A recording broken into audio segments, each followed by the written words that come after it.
It is not Wednesday, my dudes. In fact, it's Saturday morning, the morning after we got the unveil of Argent Wave's Hwayoung, the newest summer character that was just shown last night during the absolute banger reveal that Smilegate dropped. A lot of new units coming, great changes, promises for the future, new Epic Dash event. All that is fantastic. I'll do another video breaking down my thoughts on that at some point. But for now, let's focus on this new version of Hwayoung. I'm going to give you my 2 cents on the character in this video. I'm going to talk about, is she good? How would I play her? What kinds of artifacts I would play her on? All that stuff you've come to expect from me in a first thoughts and initial impressions video. Anyways, without any further ado, let's watch Hwayoung's S3 animation. There's not a wave out there that I can't surmount. Kept waiting. I'm here. Who's a little cute? Let's see if I still got it.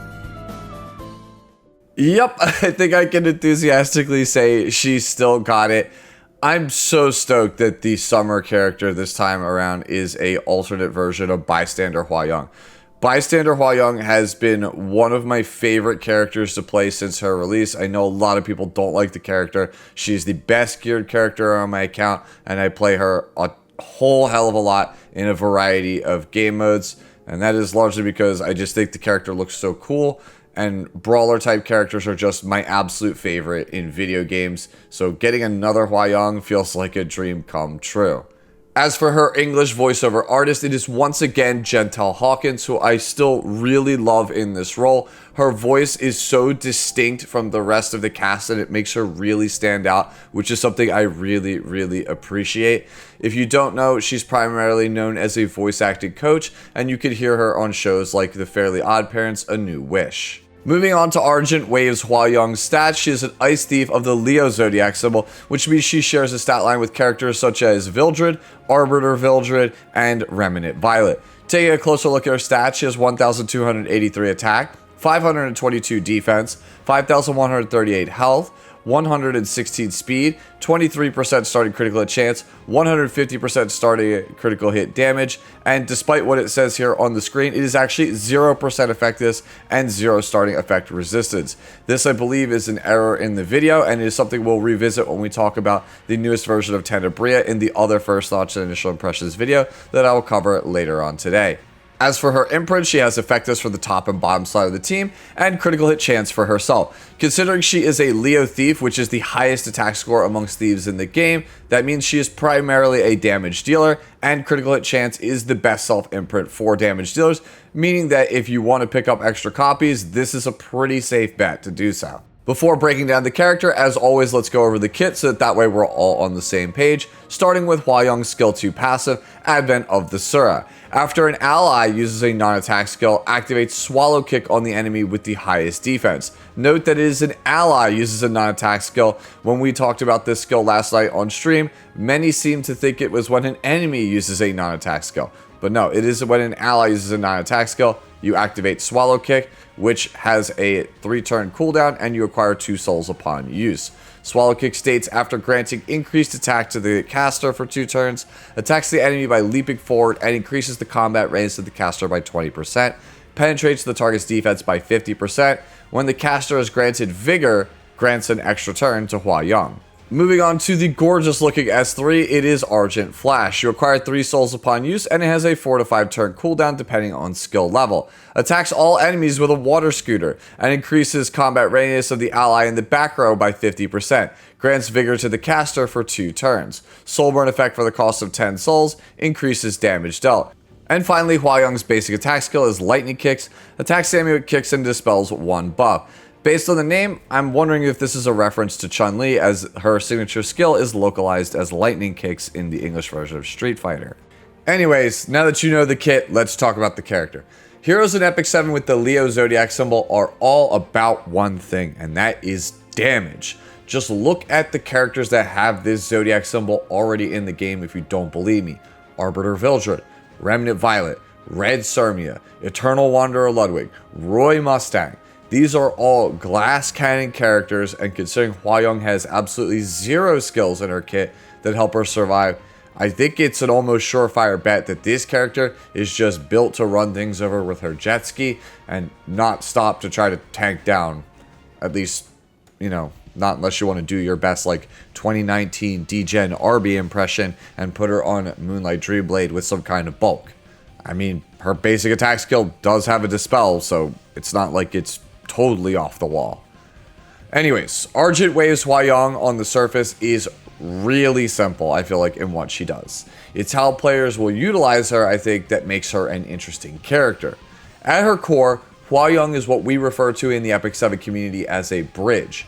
If you don't know what that means, it means she's the type of unit that bridges the gap between your opener and the rest of your team. Say you have turn 1 locked up because you drafted Zio, and you want to pair him with Straze. How do you ensure that Straze gets a turn so that he could do his job now that Zio has secured the first turn? That's where the bridge comes in.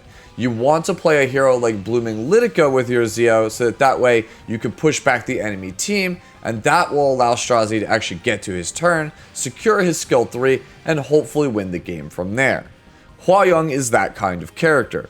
You want to pair her with a non-attack skill user that is going first, so that way she can activate Swallow Kick, gain 20% combat readiness, hopefully caught in front of somebody, and then from there you'll use your skill 3 Argent Flash to propel your primary carry in the back slot up by 50 combat readiness. So in our example from earlier, you could use someone like Hellion Lua's non-attack skill 3 to push Hwayoung to the top, Argent Flash Straze to the front, then use Star Extinction to put us super far ahead in that game. That's the basic game plan for this character. What makes her interesting, in my opinion, are going to be the creative ways that people try to discover setting her up. Since Swallow Kick triggers off of any non-attack skill on your team, this means players can build a dirt slow Hwayoung one into an AoE team and wait for their Elena to proc her skill 2 passive. Elena's passive will trigger Hwayoung and allow her to potentially nuke a unit, push to the front of the line, and hopefully wipe a team from there. Perhaps with enough damage, this could be another piece of anti-Harseti technology, allowing Swallow Kick to reactively kill someone instantly depending on the damage numbers for the move. Other characters like Winter, Janua, Mort, Midnight Gala Lilius, Lionheart Sirmia, and Ocean Breeze Lulika, these are all interesting options to me to consider when trying to play Hwayoung because they all synergize with the character in ways that you normally would not expect. And this is before we talk about the Vigor clause on Swallow Kick. If Hwayoung has Vigor, she gets an extra turn immediately after that Swallow Kick, making Conqueror Lilius a prime opener for her. Unfortunately, as I record this video, Conqueror Lilius isn't really that strong in the current state of World Arena. But she is, however, very powerful for Lunatic drafts, which happens to be the format for the Epic 7 World Championship this year. And, well, Hwayoung is the first unit being released alongside the WC, so it feels kind of like she was designed to show up as somebody you would pick in later draft matches. I suspect the other summer unit that's going to be coming later, Aram, however you want to pronounce it, she's probably also going to be a unit with Vigor in the kit to give Hwayoung more use cases, but, well, that might be wishful thinking. You never know with SG's current design philosophies. The other thing to consider with Hwayoung is actually double bridging with her, or kind of using her as an opener, so to speak. She's not fast enough to race with 116 base speed, but if you can get a turn on her without using Swallow Kick and putting it on cooldown, that might actually be even more devastating. You use Argent Flash to gain Vigor on Hwayoung while simultaneously pushing your back slot by 50% combat readiness. Have that back slot character have a non-attack skill and use it to trigger Swallow Kick for big damage, then take an extra turn and use Lightning Kicks to potentially finish the job. As for how we build Hwayoung, there's pretty much 3 paths I see going down. Speed, no speed, or some combination of the two. For speed, you're probably going to want to have Hwayoung somewhere between 240 to 272 based on your level of play to ensure that Swallow Kick can bridge safely. For the average player, I think that 240 to 256 is perfectly fine, and I think you only want to go higher than that if you are somebody who plays against legend players who don't ban Renak. Crit damage necklace, attack percentage ring, and boots being the right side pieces feel like no-brainers here. As for a no speed build, I feel like that one's also pretty simple. Just run some damage calcs after we get the numbers and decide which one does more damage for you. Destruction set with a torrent 2-piece offset, or a 3-piece set consisting of 2-piece torrent, 2-piece penetration, and either your choice of immunity or a second torrent set. I suspect that the torrent, penetration, and immunity combination will probably be the one that most people will play on this character at the start. Just load up on damage and maybe a tiny bit of HP and defense so you don't get one shot by a random AoE from, say, like Harsetti, and then let your Elena or Janua or whatever have you proc and watch Swallow Kick do giga damage to someone, and hopefully that's enough to snowball a game. As for the middle point between the two, I feel like you're going to want to try to build her somewhere like how you would build Tori, for example. Torrent, penetration, and immunity 3-piece sets, and then some kind of decent speed with, like, say, a range of around like 190 to 230, and then just all in damage from there. Try to blow up a single target right off the bat with her S2 and snowball the game. As for artifacts on this character, let's talk about Hwayoung's now. Hwayoung's artifact is Summer Photogenic. It increases her attack by 10 to 20% based on artifact level, and when attacking, if the target is not an elite or boss monster, has a 50 to 100% chance to ignore damage sharing effects. So essentially, it's the standard 20% attack that we get on certain new Thief artifacts nowadays, because they realize that Wind Rider is very, very powerful, and they need to match that level in order for people to consider the artifact. And you effectively get the ability to ignore damage sharing effects, basically turn off Arius. Arius is historically one of the strongest artifacts in all of Epic 7, and it's primarily something that is held on your tank. Having an artifact that allows aggressive players to ignore Arius is obviously going to be very powerful.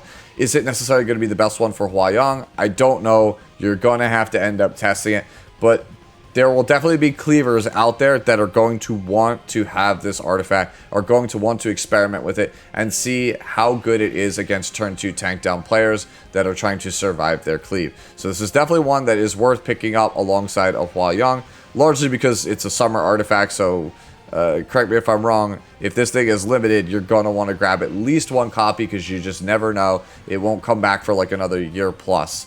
So that's definitely one to consider.